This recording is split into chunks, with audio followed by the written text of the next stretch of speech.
बे जोंनि जितु डिमाकुसि माने जि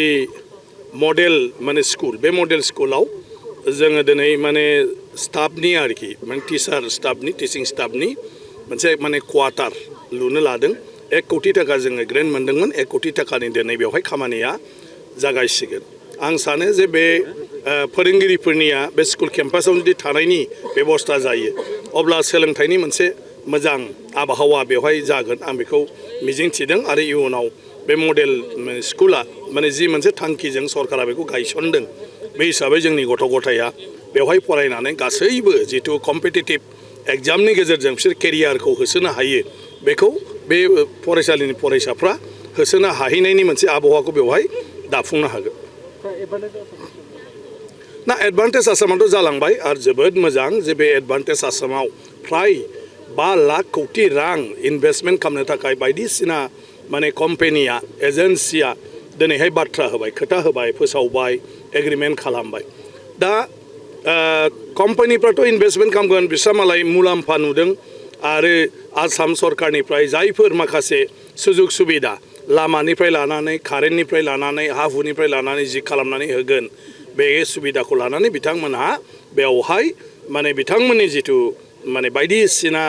बिजनेस खालामनायनि हाबाफारि इन्डास्ट्रि गायसननायनि हाबाफारि बेखौ बिथांमोनहा मावफुंगोन अदेबानि आसामनि मानसिफ्रा मुलाम्फा जानांगौबा दानिफ्रायनो जोङो बेफोरखौ उदिस लानानै बेफ्राव जोंहा मा खाबु दं जों माब्रै खामानि मोनगोन माब्रै खामानि मावनो हागोन माने बेफोरखौबो जों दानिफ्रायनो उदिस लानानै बिनि थाखाय थागथियारि जानांगौ दा गुबैयै जोंनि बर'फोरनि साननाय हनायफ्रा दा जोंना एसे माने गावबा गावनो सोलायनांगौनि सम फैबाय मानो होननानै बुङोब्ला दिनै 5 लाख कोटी रांनि जितु इनभेस्टमेन्ट बे गोरलै बाथ्रा नङा बेजों गासै आसामानो सोलायलांसिगोन आरो गासै आसामनि जितु समाजारि जिउ बेनो गासिबो सोलायगोन रांखान्थियारि बिथिङाव गासिबो दावखोलांनो हागोन आरो रांखान्थियारि बिथिङाव जेब्ला मोनसे जायगाया दावगालाङो अब्ला गुबुन गुबुन माने हारि माहारिफ्राबो गावबा गाव बिथिङाव गासिबो जौगासारलाङो ओंखायनो बर'फ्राबो दा बेफोरखौ एसे जों स्टाडि खालामनांगौ एडभान्टेज आसामाव सोर बायदि कम्पानिफ्रा मा हाबायाव बिसोर इनभेस्ट खालामनो नागिरदों आरो बेफ्राव जों माबायदि बाहागो लाफानो हायो आरो जोंबो माब्रै बेजों जौगाखांहोनो हायो आरो बेफोर जि प्रजेक्ट स्किमफोर बेफोरखौ जोंनि बड'लेण्डआवबो बा जोंनि जायगायावबो जों खालामनो हायो नामा व्यक्तिगत भाबै रोंनाय रानाय आरो थाखा फैसा बेपार बानिज्य खालामनाय मानसिफ्रा सोरजोंबा माने सुक्ति खालामनानै कन्ट्राक्ट खालामलायनानै जयैनो बबेबा खामानियाव हाबफानो हायो नामा मावफानो हायो नामा बेखौ जोङो दा साननांसिगौ आरो बिनि गेजेरजोंसो जोंनि जायगायाबो दावगालांगोन नङाब्ला गासै आसामा जौगालाङोब्लाबो बर'फ्रा नाथाय जोङो थालांगोन ओंखायनो गमामायैनो जुगा सोलायमारबाय समाज सोलायमारबाय बेखौ जों बयबो एडभान्टेज आसाम 2.0 2.0 बिनिफ्राय जों बयबो एसे आन्दाज लानाया मोजां जों बयबो सोलोंनाया मोजां खारन समा सोलायबाय 5 लाख कोटी राङा गोरलै बाथ्रा नङा बेयो 2 बोसोर 3 बोसोर 4 बोसोर जेब्लाखि जोबाथों मानो बे खामानि मावनाया नाथाय बिनि गेजेरजों जोंनि गासैनिबो जिउआनो सोलायनाय फैगोन आरो जोंबो बेजों दा सोलायफानांगौब्ला गासै माखासे बाथ्राफोरखौ गावजों गाव नांलायनाय सोंखारिलायनाय फिसा फिसौ खोथायाव दाय हमलायबाय थानाय बेखौ जोङो दा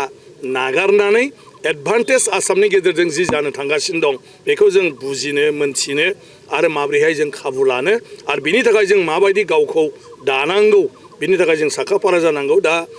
माखासे बेवहाय स्किल एडुकेसननि माने बेबस्था लानो नागिरदों गभर्नमेन्टआ बे स्कुल एडुकेसननि बेलायाव जोंनि साफ्रोमबो जि माने सेंग्रा सिख्लाफोर दं जायफ्रा मास्टार्स खालामबाय जायफ्रा डिग्री कमप्लिट खालामबाय जायफ्रा मेट्रिक पास खालामदों जायफ्रा इन्जिनियार फरायनानै ओरैनो दं बिकम फरायनानै ओरैनो दं बिसोरो बेफोरखौ उदिस लानानै आं सानो जे बे स्किल एडुकेसन जितु होगोन गासै बिथिङावनो माने आखा फाखा जानो थाखाय बेफ्राव जोंनि गासै सेंग्रा सिख्लाफ्रानो बाहागो लानांगौ आरो स्किल जानांगौ आरो बेवहाय जोंबो गासिबो बारसोमनांगौ होमब्लासो जोङो गासिबो आथिखालनि मुगायाव गुबुनफोरजों समान समान गासै बिथिङावनो जोङो दावगालांनो हागोन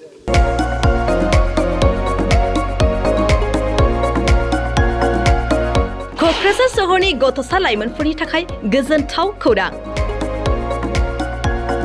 क'क्राझाराव गिबि खेबनि थाखाय गोदानै बेखेवदों इउनिभार्सेल गेम्स जन मुंनि मोनसे डिजिटेल गेलेमु सेन्टार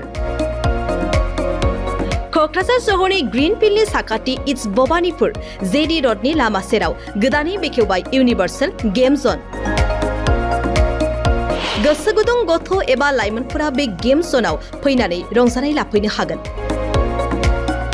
गोदानै बेखेवनाय बे इउनिभार्सेल गेम जनाव गुबुन गुबुन रोखोमनि गेमफोर जेरै horse riding, claw' machine, virtual reality, hammer, air hockey, pirates, frog,